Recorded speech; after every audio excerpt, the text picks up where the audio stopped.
me, Max, from New York City at the meat packing district, and it's really, really hot and humid. Yeah.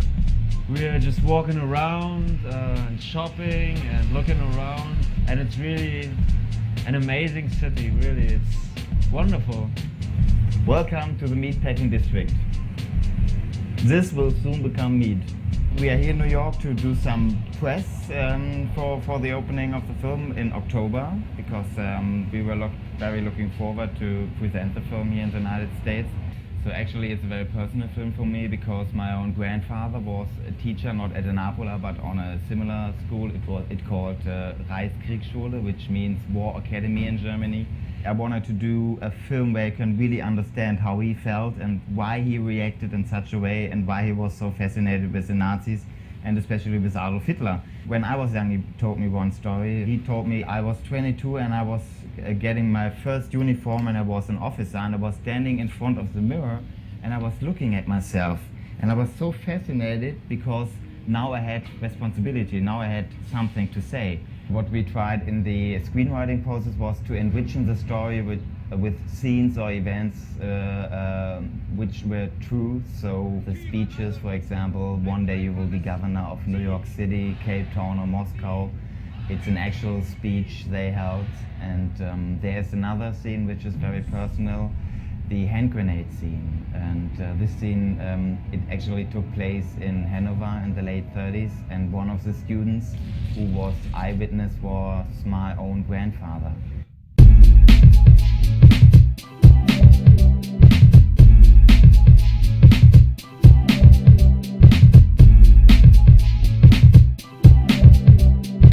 When I first read the book, I really thought I have to get this role because I always wanted to play boxer, you know. That's my sport, and this character offers a huge range of emotions, and I always wanted to show that, you know, because in comedy you never get the opportunity to show that way. The most challenging scenes for me as a director in Napola were, of course, the boxing scenes, because we only had one day per box fight, and I was very lucky that Max did kickboxing before, and he was incredible, because sometimes he was forced to box for 10 or 12 hours, and it's really, really exhausting. And it's not boxing only, he also must act.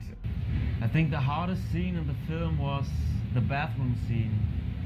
When I came into the bathroom and asked Albrecht why he did write this essay, you know, because you need a lot of concentration for it, and I really had to get some emotions.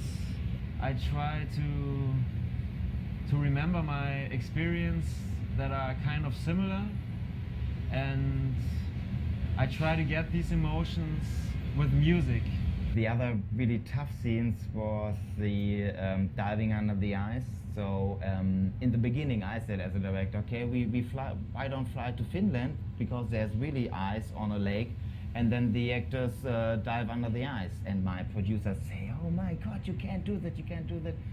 There is no insurance which will finance, and it's too hard for the actors. And I said, okay, maybe you're right, it's a little bit too tough for the actors. I wanted to see the actor diving into the ice in one shot. Yeah, Max is coming towards the camera, and then he's diving, but it's only the ton, and underwater he's doing like this, waiting for the cut, and then he can come up. We made the sea, we laid out with plexiglass, and under the plexiglass we prepared tons with water. One was heated, the one where I was getting in, it was heated, and the other one was a little bit cold. The relationship between the two boys is very important for the history, because for me I think it's the main concept of this film now. They're like yin and yang, you know. Albrecht is the intelligent guy who writing, and Friedrich is the physically strong guy who's boxing. And Albrecht is the one who really enters Friedrich's mind, and Friedrich started to think about what he's really doing there. and why he's doing that. Napola is a film that tried to make you think what you would have done in this political situation in Germany. So I hope you enjoyed the DVD, and I'd like to say thank you. And picture this. It's really an honor, and I hope you're gonna enjoy the film and hope to see you again, New York. Yeah, that's same for me, and I hope you will see us on the next DVD and our next film, and until then, goodbye.